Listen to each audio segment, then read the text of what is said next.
We are live. Hello everyone, this is StoryHive on Location, Vancouver with beats, eats, and more.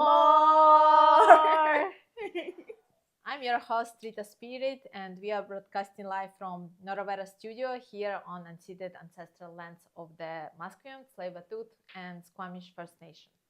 Big shout outs to TELUS STORYHIVE, who's made today's episode possible. Today on the show, we have someone who wears a lot of hats and makes all of them look great. Misto is a DJ, dancer, and community event organizer rooted in the street dance world of Vancouver, Toronto, and beyond. She shares stages with legends like Crystal Waters, Barbara Tucker, Tony Touch, and many more. And she brings that same level of intention to every set she plays. Today, we're sitting down for a DJ to DJ conversation about music, street and club dance, and more. Welcome, Misto. Thank you. So we have a lot to talk about, and let's start talking about your roots. Growing up in Toronto dance scene, how did that environment shape your approach to music? Yeah. So first of all, the interest came from this TV program called Electric Circus on Much Music, and just as a kid, like when I say kid, I mean like when I was 3 to 6, seeing how on TV the downtown core transformed into a club, the programming building, and they bring DJs from all over the world, and even from like Canada locally, and then from the US. And then they also have go-go dancers, but they were essentially also street dancers on these podiums. And they would also have local people just come in there and club. So you could see how on TV how a club could look like in Toronto, and then on top of that, experiencing all ages clubs, having mixed ages in and different warehouses, different clubs where there's rooms for different types of music. So there would be like one room that's like strictly reggaeton, another room that's like strictly hard style, and then trance, and so many different types of music. And there was just everyone and every kind would just move between rooms. So I was really like interested on how the DJs plays a part of that, but then everyone else as like just enjoying the space. Then my cousin got really into popping, and yeah, and that's where my entry of what a street dance community looks like. So at the time, Frank Boogie was teaching regular weekly classes, and we would take those classes and in a space called Street Dance Academy. This is at Queen and Spadina, and that's where I learned about street dance over like the rave culture that I know. And I started volunteering there, and that was kind of from the story of like understanding music in a street dance lens. And I was still super quiet, super introverted, super shy. And so dance was a way to give me a platform to figure out how to connect with people without words. Eventually, like I started to be able to connect with people through partying in a different way, where you didn't have to dress up a certain way. In Toronto, you had to go in a dress code, but then I didn't realize there were also bars where you didn't have to do that.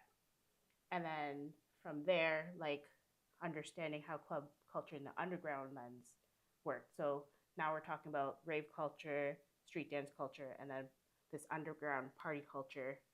And I started doing promotion at some point because I started working both dance studios, promoting these like parties.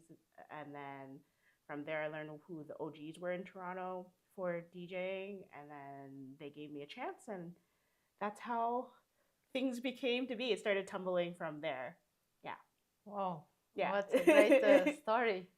And talking like about your DJ journey, was there a specific moment that like you were like, yeah, okay, now like I'm starting DJing, and you were mentioning about OGs in Toronto, and was there any specific OG who mentored you, or there were a couple of OGs?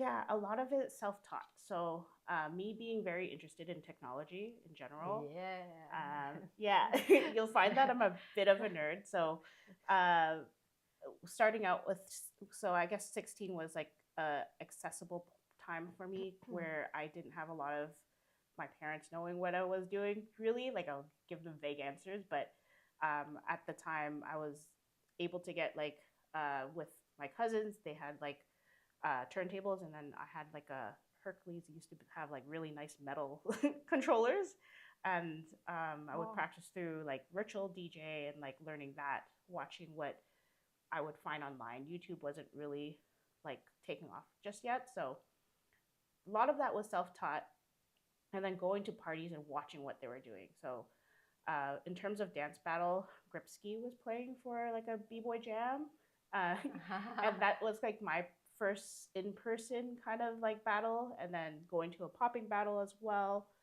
Son of Soul, and then as I felt confident to go to more of the underground parties because I was really shy, the one that got me hooked was Footprints at the Rivoli. So that was General Electric and Jason Palma. Jason Palma. Yeah, you spun with him the last time you were in Toronto. And in terms of like influences, these were just the starting points. And then when I start getting into house dance, Fly Lady Die, who was like my first house dance teacher, she would always play her roommate Dirty Dale's playlist. And then that's where my Dirty Dale was her roommate? Yeah. Oh. Yep. And so that's where my like change of music went from like trance hardstyle and stuff, went into like, oh, house can be like this and so much more soul and funness to it. And it's just the way that all of these first impressions that I had of local Toronto DJs, that it's just so rich in realizing that we have our own history as well. Yeah. So a lot of my, in terms of the mentorship, it wasn't so much mentorship, but like seeing them and seeing how everyone was so individualistic, and me trying it out as well, and then finding my own with it, understanding how like they put their soul into the mixer, and like how they play with the technology they have or don't have, and then me being like the type of person who read the manual through and through, like what am I capable of doing? Yeah. Wow. Yeah. That's really impressive. Yeah, I feel like to start without like so much resources. It's especially 20 years ago when YouTube was not really a big thing. Like I feel now it's so much tutorials on YouTube and even programs. Yeah. Yeah, I bet at that point it was not like this. Yeah, you just kind of need to dig for information. Yeah. If anything, maybe it goes into like them giving feedback of like, that was shit kind of situation. Very constructive. Yeah. That's basically it. It's like it was just a tough love of like when they did witness me DJing, being like, if this was like 5 years ago, you'd be cut. Like they were just always scaring me into like, you can't do this on this certain platform, but like for now, like we understand we're starting it out. So it was tough love is essentially what was my drive when it came from that mentorship. Yeah, it was more like brotherly like advice, if I would say. Yeah. Right. Interesting also what you said about the house music. Recently I was thinking how to define, because like I'm also into house music, and how to define the type of house, because like house can be so broad, and like how to describe like people who are not in dance community, like which type of house we are specifically into, because it's almost like feels on the age of the EDM too. And so I just wrote it as tasteful house. Yeah. House can be many things. Yeah. Right. And what it's been like to connect with Vancouver dance and music community? Yeah, I would say like, I guess starting 2019 was only when I really was able to travel. And we, in the East Coast, would see all the footage that comes from VSDF, and our friends would come back and say how much of a great time it is, great weather. Shout out to VSDF, Yeah. Vancouver Street Dance Festival. And then when I was finally able to travel, it just so happened that the year that I wanted to go was like when I got invited to DJ. So yeah, it was just like a nice alignment of like me feeling ready to come and then being able to DJ for VSDF. It was really nice. And then having to experience a very nice, clean, beautiful city. And then being in terms of the street dance scene, or at least everyone on the West Coast, because I do realize that VSDF is a good attraction for bringing the nation and also like anyone else on the West Coast to come through to this very moment of like in Canada. And it was always this like fun, like silly, but then like there's also like single categories. You're still pretty serious, but there's this like playfulness that the street dance scene in Vancouver has, to be able to be, I guess in like East Coast kind of like burns are more like serious, whereas the burns here is kind of like really silly. Yeah.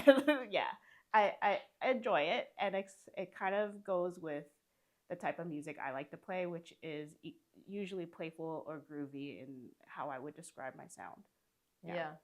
Yeah, definitely. Yeah, I noticed too, like that the energy when like I was spinning in Toronto, like the energy is like really different. Like people there feels like take it like very serious, and yeah, which is great too. Yeah, and it like there's a coolness to it, and then there's also like some sort of like anime nerdiness where it's like the way I describe it is kind of like Super Saiyan situation where like I'm sure you felt it with the crumb scene. Like there's so much like collective energy that comes in the room.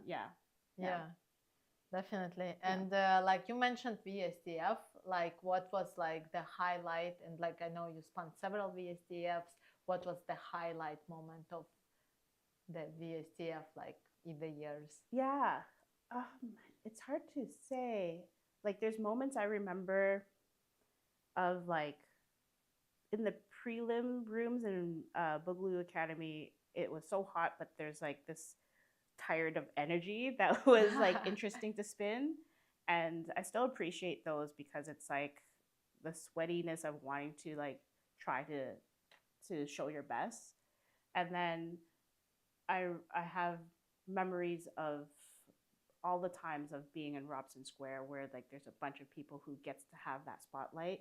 But then when the spotlight is not there while we're in between breaks, there's still this cool thing that you see of like connecting with other people, whether it's the people in their scene in the city or different scenes coming together or getting to know people. Like it's so magical to see people making connection, whether it's through dance or even like just talking, sharing stories and such.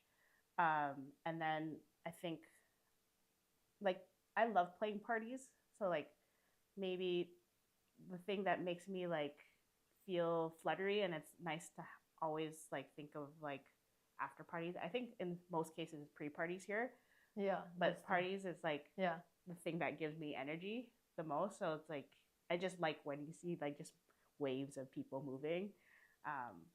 Like that imagery still sticks with my head in both pre-party or 3 pre-parties. I remember you played the after party too in was it in 2023 with Creation, and it was really cool. That was fun. I remember this after party very good. Right, and I know you are very connected to street dance community. Did you had a chance and time to experience music community here in Vancouver? I really like going to B-side. I usually shout out to B-side. Local radio, local underground radio features many cool artists. And it's not just one. I love that it's not just like one type of sound. It's a variety. It's a really cool hub, and that's where I just met really like cool like-minded artists and stuff. So, and in general, it just feels really welcoming space. That's one of my favorite places to just drop by. Definitely. Mhm. Yeah. I know that like they host also like we have Soul Hope Coastal here. They organize house parties and bring like some house artists like Kodikari, the MOARRR was here, Jimster, and they sometimes the artists play in B-side radio after sometimes. Yeah. Yeah, Yeah. it's really cool. I did not have the chance to go unfortunately yet, but I will. Yeah. Yeah. Another one that we got to visit was Good Fortune on a Wednesday, and Oh. learning about House OG there, and it was just, yeah, it was exactly the music that I love. So it was nice to experience that on a, like, I don't generally house in the type of house that we like. They don't get platformed for the weekend, but Yeah. wherever there's good music, doesn't matter. Yeah. Yeah. And I know that you are part of To You For You collective. Yeah. I have a shirt too. Yeah. And could you tell me how it started and what is the purpose of collective and who is involved in the collective? Just everything about To You For You. Yeah. So the founder, Bad, first started out as like, Bad. yeah, started out as like a house party, so like an apartment party called the Chocolate Factory. And why Chocolate Factory? It's all brothers who live in there. Yeah, essentially okay. there. Yeah, it's yeah, and eventually, and like it's just a hub of street dancers that come for this party, and this is where Bad was practicing to DJ, and other folks as well. And then eventually, he had an opportunity to be in Kensington Market for to have a monthly, essentially. So with a bunch of other parties that shut down, whether that's the venue or like capacity of people throwing it, there used to be like a Tuesday that was really regular in different venues, such as like Studio Bar and Andy Pool Hall. Like those were hubs for street dancers to like just get down. Again, it's like the availability of space on like that's common on the off days in Toronto. But yeah, so like I think it was Thursday nights at the Boat is what we would call it in Kensington. It's not there anymore. But yeah, what Bad would do to in a way to like incorporate both the party life in Kensington Market, but also street dancers to come party, not just in the studios, not just for battles, just to like actually party. So what he would do is like invite exhibitionists, like exhibition battles, right? And they would be curated in a way that's like younger cats, and then also like platforming like his brothers and like people that should be like platformed. In case you don't know them, especially when the younger folks might not understand it, or even the party folks. So that was a way to like for the community to come support, come to watch, and then at the same time, throughout the night, it's a party. I'm also part of two TO hustle sessions, and occasionally we would teach hustle, and that's like a way of connection. This is the partner dance as well, so we'd teach like an intro to hustle at these parties so that people could have like an icebreaker as well. So that's amazing. Yeah. So it would be Bad and then MOARRR, who were the first 2 For You folks, and then Kit Boogie. They used to film a lot, and if you go on YouTube, Kit B Films is everywhere. They now is like a DJ as well. So yeah, so those were the 3 original folks who are like dancers turned DJ. But I was always helping. Like I was, as is my nature. So even when it just started, I would be part of like kind of like a panel of people that would advise who should be on the exhibition battles, because I was so connected to different street dancers who should be like, because since Bad and MOARRR and Kaya as well, they're all breakers, and then Kit Boogie's also a locker, so we're also thinking about whackers and house dancers and crump, and like there was a bunch of us that would like help curate this, and yeah, that was lasting for a while, and then at some point the boat had to shut down, and we did pop-ups and then or support other events or collectives, and we would have either a party or some sort of curation in the same kind of format where we have exhibition and then us being able to party. And we did that here in Vancouver as well as a collective for VSDF. So there was a time where, I remember, yes, yeah. It was a great night. Yeah. So in that year, BBAD was spinning hip hop, I believe breaking as well, or was it Mars? Yeah, no. Mars was spinning locking. Yeah. Breaking was tricky. Yes, and then you were also spinning with us. Oh yes, Tricky Troubles was doing breaking. Yeah. Yes. Yeah, everything's coming together. Yeah. That was a fun year to be able to like bond that way. And then we played it was a pre or after party? Pre-party. And Brooklyn Terry also played yeah. there. Yeah. Yes, exactly. And this is where that format kind of came to be. It's like, how do we platform both Toronto and like Vancouver and like in the same format? So it's very much similar to that party we had in Toronto, and we wanted to like have Vancouver have that experience as well. Yeah, it was a great night. Yeah. It was my first time I met all like To You For You collective, or like almost all. Yeah. And now Fly Lady Die is part of collective too. Yeah, that made sense. Again, that's made a lot of sense. For me, it's like Diana, like she's my mentor. As I said, she's like a house teacher, whacking teacher for me, and then for her to like come full circle to be part of the same crew. Yes. Yeah. It was so funny because we were with her in Calgary for Calgary Street Dance Festival, and I thought like she's already part of the collective, and she was like, yeah, not yet. And then after 1 week, I see the picture. Yeah. So it's funny because we were always talking about it, and I'm sure because B-Bad was probably there too, and he probably was like, we're still talking about it in his head probably. And then when they have an R&B battle, No Scrubs. So this was this is Mars's and Fly Lady Die's project. By the end of the battle, it was like, you're in. Will you want to be in? And of course she said yes. Yeah, of course. Yeah. And like, what is, I don't know like so much DJ collectives. I don't know if it's a thing like if it's a thing anymore, like in Vancouver, or like even like I travel in Europe, I don't really know that like so much DJ collective. How is it to be part of it? Like, what do you think like as a pros, and what are cons of being in collective for those folks who are like starting to DJ, finding their people? And I know there's a couple here in Toronto that here in Vancouver there is some collectives, and I think here from what I noticed that they're producers as well. Producers, like I know Remy is also based Remy, like amazing, and like seeing Playground series and such, and like just platforming each other and then other people.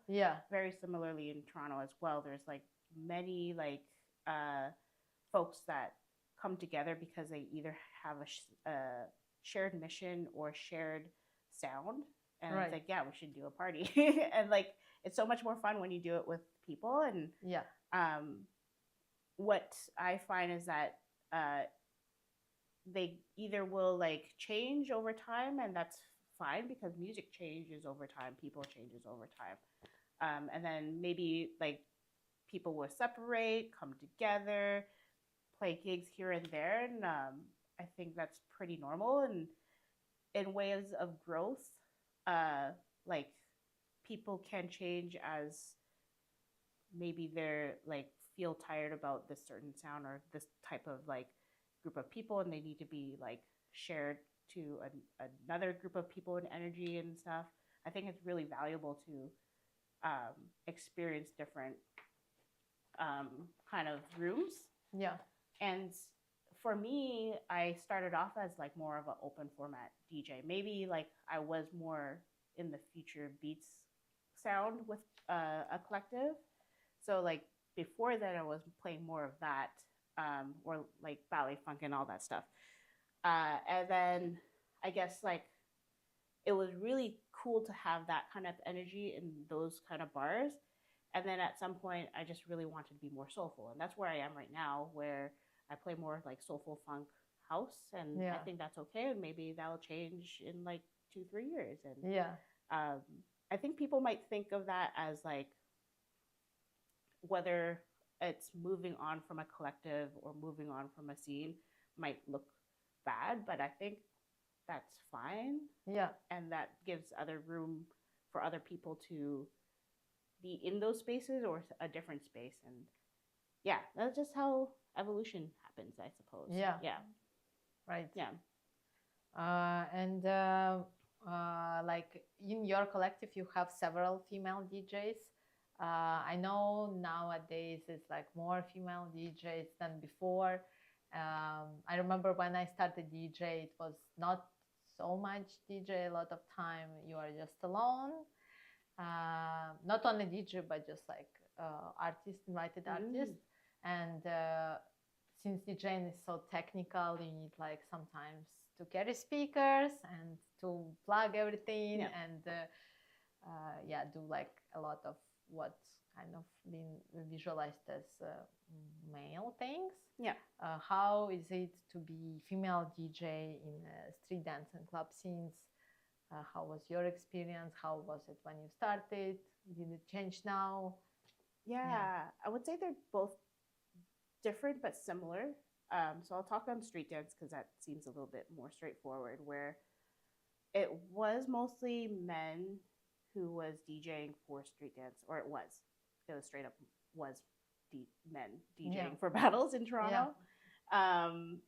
And I maybe didn't think of it that way, but more so there's a lot of hip hop and funk playing in these open styles, all style battles. Yeah. And of course it's going to be a hip hop dancer, breaker, or a popper that wins because that's the music that's going to be played. And yeah, again, like I'm like a earn your stripes kind of person, so I was more of an observer. And at some point I just wanted to play, so I started off as like there was 2 routes. One, I made my own jam. First doing it was called Experience Point. So there wasn't a jam for whackers and house dancers for a while, and it was called Experience Point because it was for people who were too shy to battle. And in Toronto at the time, if you weren't good enough, you shouldn't be battling and wasting people's time. So there was a perception of that. But Experience Point in video games, you're gaining your experience points. And I level set it with the judges. So it was Dale, Icy, there was Tyrone also doing that one, but definitely Tyrone was DJing for whacking as well. Or it was Snap. But yes, so they were judging and they knew that this was the concept, and like they were so open about it. That's how you're going to have more community people battling. And then like from there I was just learning how to DJ, so there was a lot of feedback, but so was also folks who were DJing with me, so they were also newer DJs. Adrian Chan, Makiko, and G Fun was also DJing as well. So we're all gaining our experience points essentially. So from there, there was a lot of feedback about my organizing, which is fair. It was my first one doing it by myself. And then there's a university called like Waterloo, which is outside of Toronto, like way outside of Toronto. They have their battle called Community.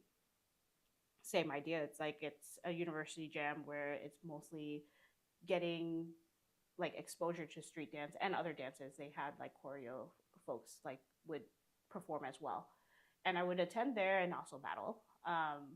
And then I reached out to them like, hey, like I would love to start learning to, or like being able to DJ battles in open format kind of like category. And again, like I also just didn't like the music. It was more like hip hop funk, but then it was also pop. Like I got into semifinals with 2 Justin Bieber songs. Yeah. Yeah, I love this. time and place. But yeah, I was like, I would want to try. And then this is where I start playing other like different styles and like understanding which styles would be catered to. And my challenge was I know all the dancers, and that's kind of the thing that I like to get to know and like see what people like to dance. And my challenge was anytime I saw like their styles go against each other, what would be a great song for them. So I was pretty quick on knowing like how to play for a house dancer versus a crump dancer, Right. and play what would be an even ground for them, but in a way that they would feel platformed. The criticism there was like it was unfair, and I feel like it was like in a way that like from an outside perspective, but then in the dancer perspective is like I love that. Like I felt so nervous, and you made it feel easier. So like I just feel like as like there's a new DJ kind of like in the scene. I'm going to give unsolicited advice, but I don't know if that was my gender that was like that. Another feedback was when there was more. This is before Bossy, which is a street dance company platforming street dance women. Before then there was other jams for women, and I was hired to DJ it, and there was a criticism of like me playing women, like music that is either sung or produced by women, and it was overly too much. Queen of the Hill. Yes, there was actually feedback about that. And it gives you a question mark about it. It's like, it's like, do you know what this jam is? Exactly. But at the same time, it's like, when I reflected back and I look at my playlist, it's like, I naturally have that in my playlist. Of course. Yeah, exactly. And female artists like are way too much, too overlooked. Mm-hmm. Like in the, I noticed like most of the music that's been playing in the battles, it's by male producers, male male vocals too, and like how the energy in the room. I mean, maybe like in house is less, but like when we're talking especially about hip hop, yeah, and like how the energy in the room switch when you play female artists. Yeah. And then also content-wise too. And like, content-wise. Like, why do I want to ever play misogynistic stuff? Yeah, and, exactly. That part. Yeah, exactly. It's like, and maybe people be like, well, the beat is fire, or like, if it's Chris Brown, like, I don't want to trigger someone, and it triggers me. Like, it's not even like me just thinking about if someone has trigger symptoms to domestic abuse. Yeah. But ultimately, it feels icky. Yeah. With messages that I don't align with, and if you want to listen to them, it's not from me. That's okay. Like then you're not going to be able to request that for me. Yep. But yeah, that's in the street dance lens where like I feel like the criticism, I don't really think about it too hard. And I don't know if it's more of that. Back then, I was like more of a newbie rather than a gender. It's like, but then in parties, I feel like. That's where it becomes a little bit more apparent, because again, the unsolicited advice, and a little bit maybe of like the whole like that transition sucked. Like you better be careful about that. It might be more brotherly, or it could be also like a warning of like this is going to be even harder because you're presenting as like a woman. Yeah. The other thing that was common as a party is generally when you see me DJ, I'm like a calculative person. So I look either stressed or like I'm observing like hard, like a computer. And people will be like, why don't you look like you're having fun? Or like, why aren't you like dancing? Why aren't you like dressed up a certain way? Like there's all these expectations. But then like, what about my male peers? Are you telling them that they should be dancing more while they're DJing? Like, or they should dress up. Yeah, they're wearing a Like, t-shirt and Yeah, jeans. exactly. So am I. Yeah. And yeah, like it's the presentation of like how a woman should be like looking like as a DJ. And like I definitely don't go to even clubs where they tell me that I should look a certain way to play in that venue. Yeah. Chop. Yeah, it's just not for me. But then like when you see all the male roster, again, they're just wearing a t-shirt and jeans, whereas women have to have like a dress code of like wearing a dress or like a crop top and all that stuff, which is fine. That's like a way to feel confident. That's just not me, and it shouldn't be a requirement to be put on me. If anything, I still don't like to be seen when I'm DJing. Yeah. Like I would rather be like no lights on me. Yeah. Yeah. Yeah. It's really interesting. I've been actually thinking about like how much space DJ should take in the party, because like every DJ has different styles of playing, and like some people are really like into like very expressive gestures, and maybe they even don't do so much like cool like techniques, but they are like so expressive, and like the crowd who doesn't know what they're doing, they don't understand, like, and they may be turning on filter and on and off, and it seems like they are like doing some magic stuff and incredible. And because like I'm also like when I DJ more like chilling, but I'm not like going crazy. Yeah. But so yeah, I was thinking about the style of DJing, and I know like for instance like Theo Parrish, like no one even see like where he's located in the room. Yeah.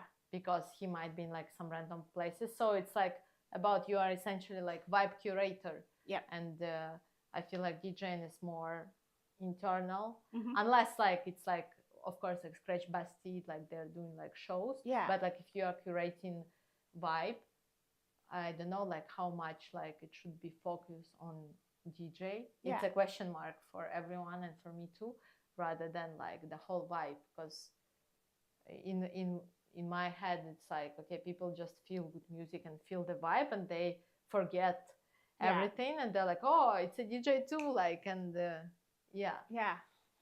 I was reminded of something I said before, but DJing for me was a lot like dancing with the audience, and like if I'm seen, now I'm like a performer. Yeah. And like that's cool too, like with Skratch Bastid, he is performing, but for me, I'm more of like I want to be able to read the room and be with everybody. Yeah, it's really different between like Skratch Bastid is turntablism, and like I think it's like different type of the show. Yeah, definitely. And I know you played a lot of parties and battles, and I heard also you playing. It was, I had like really good time on Saturday. The party on Friday, it was my favorite moment. I was just like, oh, like the music's so good, and like how I know the music is so good when I'm like tired, and then I'm just like sucked in because it just drives you. And then I see like everyone is dancing different like styles. Someone dance hustle. We were like into popping and house. Like everyone was like, it was like a lot of circles, and the energy was just like, wow, incredible. I don't know if you see me. I was like, yeah, occasionally, yeah. That's like my favorite. See when I look up, and like it's like, okay, this is the vibe that I'm going to try to keep for a little bit at least.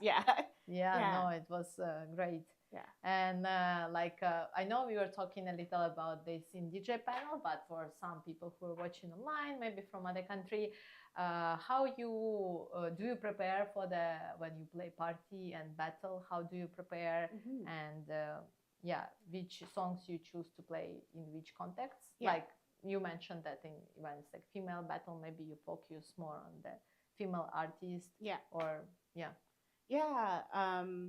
For single style, I think about the context and cultural grounding of that. I think about also what does the judge like to dance to, because their context could be in a different lens as well. So there's either now like an assumption of what they might like, and then maybe like hopefully the organizer will also share it as well. So I think about like that because I think it matters for the prelims that people have the understanding of foundation of that dance. Mm-hmm. So I'm a whacker, so that means soul and disco will be the main thing that you'll hear in my prelim.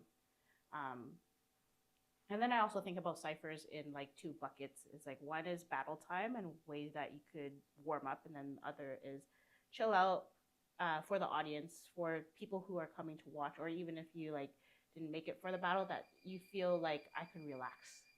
So those are like the two types of ciphers I would do. And then as you progress in the bracket, I would play more of like songs that are still honoring the culture, but where do I want that to go? Because as time goes by, music is different today versus when those dances were being formed. And the connection of that is different because now you're thinking those dances, it is what the OGs experience of exciting new music then. There's also really great new music or remixes of old music that could have people who feel relevant on this day with those dances in the context of that dance. So I really try to push that of what I feel where that could go. And I also like to research in this place of like to the next bracket of what that city likes to dance to. So like I teach DJing as well, and I have a student that went back to their country in Asia, and they were about to play for a whacking category, and he was asking me for my opinion because they don't listen to disco as much. Yeah. And like they want to educate them about that. And I think that's okay, but it's also understanding what their context of what their beginnings of whacking is. Yeah. So it's like, how do you honor still like so that they don't feel dismissed about their upbringing of whacking, but also like knowing what the culture of like where that was probably uprooted from. Yeah. So like really understanding what that city is comfortable with. Yeah. And maybe pushing the boundaries is in that way of like bringing foundation in. Yeah. Yeah. So I would say single category. That's how I prep for it, is like honoring everything, the present and the past, and then hopefully the future. And then for all styles is probably the hardest to prep for. Yeah. I agree. Yeah. And it's the most common type of battle in North Yeah. America. Yeah. All styles. Yeah, I think about the parameters I have, and we talk about this. So, like, the past weekend was Thrice as Nice, and I knew that it is hustle. So I know it was going to be disco, and then also like even types of music. I also hustle as well, so I know the BPM has to be a certain way, and I can't bring it back to lower. So it's like usually like 95 to 117 is the range for hustle for BPM. Well, starting from 95. Wow. Yeah, I mean it's a little bit slow for battle, but Yeah. people would still yeah, like R&B type of. Yeah, exactly. So I think about songs that can be brought down or in that range without dishonoring what that music is made for. Yeah. So there's that in consideration, and then for open styles, I could either go two ways where I would know who the dancers are, and I kind of know most of the dancers in Vancouver, but for this I just wanted to be playful. Yeah. I also knew Michael the movie came out, so I knew it was going to be a lot of Michael, and the other DJs might like love playing them, and I think the only thing I wanted was like, I think that's the last song that I'm going to play for the event, because I knew probably the whole discography is going to be played through the weekend. So I just, for this, I try to play by themes, and I love playing remixes, so I was thinking, what theme can I have for rock, because I love rock, and I did a whole set of that, and then another set was all girl groups. So you teamed it well. Yeah. I love the thought behind. Yeah, like how like all styles doesn't have to be super serious. Even though there's money in the line, it's like it's fun. It's meant to be fun. So I just made sure that's how All Styles is curated for. Right. In terms of parties, there's 2 types, maybe 3. So like one that I prep really hard for is, or like really to the T, is when I'm opening for some sort of performer that like I really want to make sure that I'm platforming. I'm usually an opening DJ and I love doing that. And how do I honor who's going to perform and also to story tell a certain way while also making sure people feel comfy and not too like, I'm not playing bangers. I'm making sure that they want to have connection in the room immediately. Yeah. Whether that means connecting because they need courage juice. Yeah. At the bar, or that means to be able to 2-step. Yeah. As long as I get to 2-step, we're not going to get some wall huggers or waiting for people to like get started in the party. So that's my goal for when I'm opening for a DJ. When I DJ with people that are in the scene, and they're usually OGs I really respect, I think about what kind of sound that they will play, what songs do they tend to play, and then is it that I'm only opening, or do I get 2 sets where I get an opening and closing? And then sometimes I decide to have a theme for it. So whether that is a story of someone like interested as someone into someone to like play that in the party. So like flirtatious. Sometimes it's about confidence. Sometimes it's about breakups. Sometimes it's about cheating. Like I like to play these themes at my peak time because it's really fun to like be able to take someone to a story. Yeah. Yeah. I never thought like about this like in this type of realm, but also it's we had actually an interesting talk with Lady C about European approach to like DJing and North America, because in Europe like anything can happen. Milkshake can play in kids battle. No one understands. That was literally what happened. Like she was judging some battle in Europe. I was there too, and I just moved to North America, and like someone put like Milkshake, and it was like 10-year-old girl, and everyone in Europe was like it's a song. So no one understands the lyric to this deep extent as like in North America. So we can get away with a lot of things. But it's really a cool way of curating a set. Right. Wow. Already learned so much. So that's like you are like, I see you curating the sets a lot like in the stories, right? And you make sure that you dedicate it specifically to the city, to the energy of the community, to the energy of the dancers, and even the energy of the judge.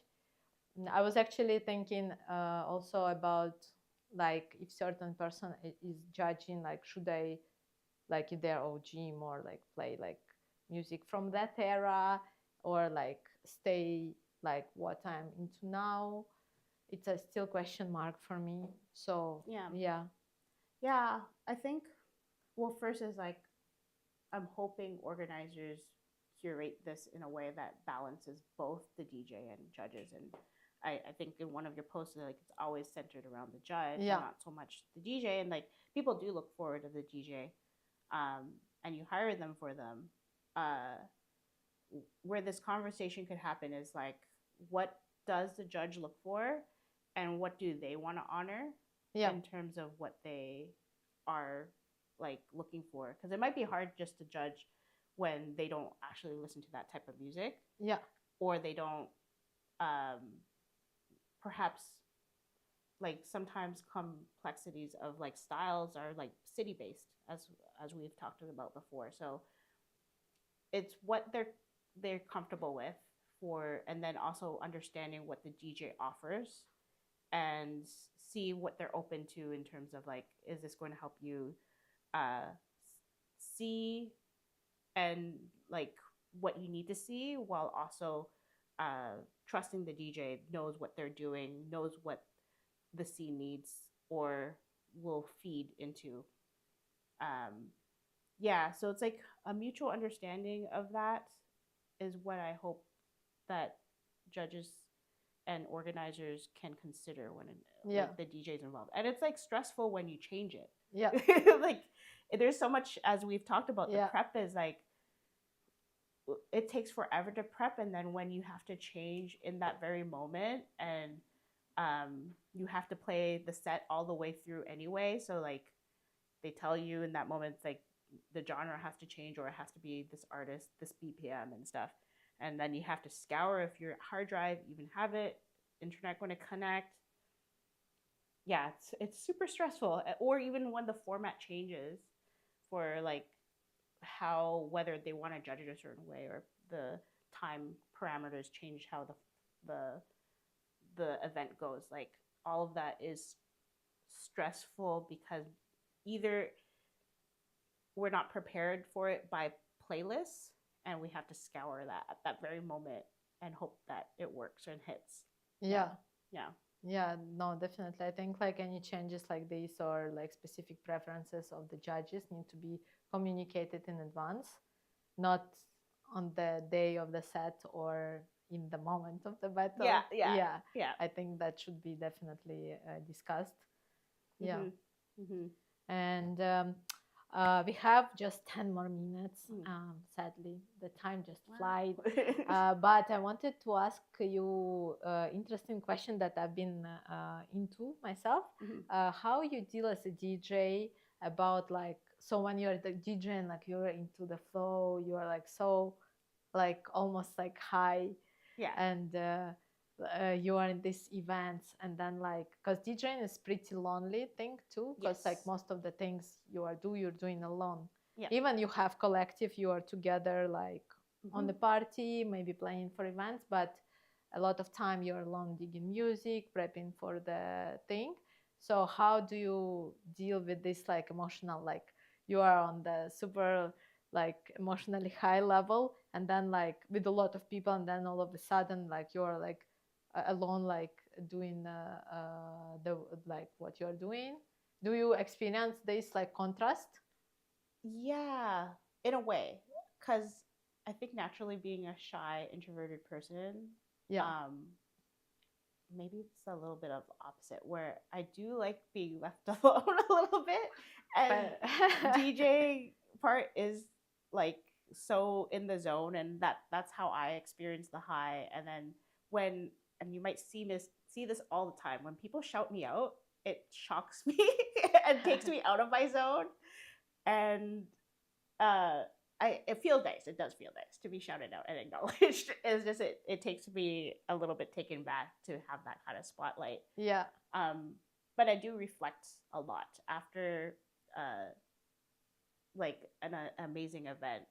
I feel like I can't sleep because I'm like still feeling it, still reflecting, and like it feels really nice to not sleep.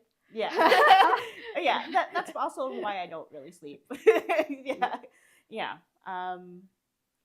think it's kind of the opposite for me, when I like it because it's introverted, and then I forget sometimes it's also an extroverted kind of situation as well. DJing is very introverted thing. And we have like a lot of upcoming DJs.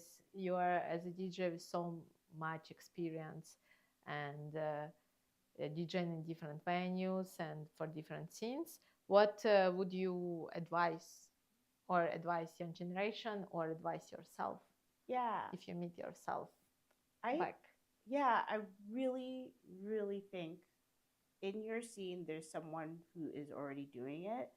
Maybe not exactly how you envision it, but I think observing what the community offers now is quite important to acknowledge and experience. So see what is already there and what can you add to it.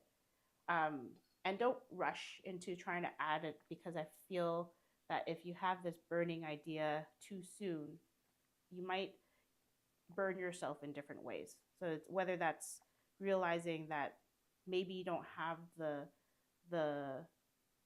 the amount of people you would have expected to come, because people don't know you yet, and that's okay. That's how you're going to build. So having the passion and like patience for to build yourself, and then also sometimes people like don't know what change feels like. So if you are making a change, be patient with that to eventually know what your mission is and what your value is as an artist, as a DJ, and stick with it. Like even if you feel like people don't get it, when you build yourself, people will, and people will hire you for you. And I love that I get hired for myself, for me, rather than occasionally I'll get wedding gigs and all that stuff, but mostly people know exactly what I'm going to play. Yeah. And it feels good to be booked for that. Yeah. Take your time. Yeah. And I have some fun rapid fire questions, so it will be really fast. So battle or party? It has to be both. Balance. Yeah. To all organizers. If you could DJ just one genre, which one would it be? Soul. That might be a cop out though, because it's kind of a lot of things in that umbrella. Smart. Song you've had on repeat recently? That one I'm not too. Oh, Fallen by Stacey Kidd. That one's a good one. Yep. Yeah. Agreed. What's the most creative DJ spot you've played at? Sorry, say that one more time. Like the most creative DJ spot. I think I really like going to Standard Time in Toronto, because there's a lot of curation that's different there, and the sound is amazing. Yeah. No, CDJs, turntables, or controller? Also, I love everything. Favorite color of time codes? Blue. Yeah. Mine is purple. Best DJ set you've ever experienced? Myself or another person? Another person. Dirty Dale. I never experienced it yet. I will have to say just a little bit on him is that he is also a dancer turned DJ, and when he dances, like you could feel it on the floor, and then when he DJs, you feel it on the floor as well. Toronto legend. Yeah. Shout out to Dirty Dale. DJs who specialize deeply in one genre versus multiple genres. Which one do you prefer? Someone who's experienced multi-genres but is sticking to one genre is how I would see it. Yeah. That's a good one. Bangers or deep cuts? Deep cuts. If you could DJ anywhere in the world tomorrow, where would it be?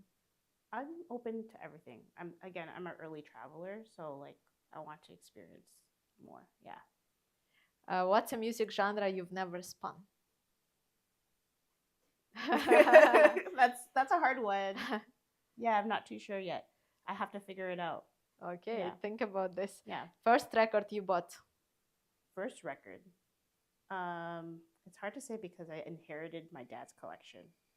Oh, okay. Yeah. Right. Which is mostly like Motown, like rock, like, and my favorite from my dad's collection is Sade. Just because he used to like hold me to her record. Yeah. Sade. Yeah. One artist whose catalog you could play all night? Probably, I think I play a lot of Erykah Badu. Yes, Erykah Badu. Erykah Badu. Yeah. The best feeling as a DJ is? Just seeing bodies moving in different ways. Yeah. If you could meet any music artist, alive or not, who would you go to dinner with? I would be curious to learn more about Son of Soul. I feel like I only got a little bit of him. Yeah. Favorite late night food after gig? It's always fried food. I think that would be like chicken nuggets or like some sort of fried thing. Yeah. Nice. The weirdest request someone has ever made at the gig? So I played All Records Northern Soul party, and it was called Slow Fizz. And this lady came up to me asking for Baby One More Time, Britney Spears, and I'm holding a record of what I'm playing next. I'm like, and then her friend pulled her back, like, you're at the wrong party. Like, Exactly. yeah. So I didn't have to say anything. Her friend said it for her. Yeah. Wow. And favorite city you've played in? Yeah, Vancouver. We have 2 questions. Yeah. Oh, we To have add to 2 your questions. rapid fire, Miriam Mendoza has been blowing up the chat. Shout out to Oh, Miriam Mendoza. hi. Say she can't hear me. I'm not on mic. Oh, yes. Shout Cassie. out to Nina Yeah. Mendoza. Yeah. So for 2 questions, who inspires you most as a DJ? And then fave legacy music artist. Okay. Can you repeat the question? Yes. Okay. Who inspires you as a DJ? Yeah. Who inspires me as a DJ is hard. I have to say it's just like learning more about Toronto DJs and where that rooted came from. It's like it just makes me want to build more and be part of that like community. Yeah. And then your fave legacy music artist and fave newer artist. Fave legacy music artist and favorite newer artist. Just because I was just talking to Fly Lady Di about this, like read Astaire. Oh. I played a track from him, and I played so many of his tracks for both battles and parties. New artists. I think I've been blasting producer wise, like remixes, Bastion Bell. Oh. Yeah, and that's because of Des. Des and him always like produce one after another. So yeah. Oh, that's a good question. Mm-hmm. Okay, I think that's all, everyone. Unless we have more questions. If you have more questions, reach out to us, Misto, where people can find you, your channels. Yeah. My username is IceMisto, please. You can find me on Instagram a lot. I have old mixes if you want. That's on Mixcloud and SoundCloud. You could also find a couple of mixes on WeFunk as well. Yeah. WeFunk Radio. Go check WeFunk Radio if you did not. It's a legendary radio and they have a lot of cool music. A lot. So thank you so much, everyone who tuned in for our live stream. Thank you, Ice Misto, for being on the show, for sharing your experience, for having amazing DJ conversation. I've been looking forward to it so long and so much. And if you are a creative in Vancouver, a musician, a dancer, an artist, you can and have a story to share, you can scan the QR code on the edited version of this episode, fill the form, and you could possibly be the guest on the show. And shout out to MOARRRR Studio, where we are shooting today, and shout out to TELUS STORYHIVE for powering today's episode. And I'm Rita Spirit, and you've been watching StoryHive on Location, Vancouver, with beats, eats, and more.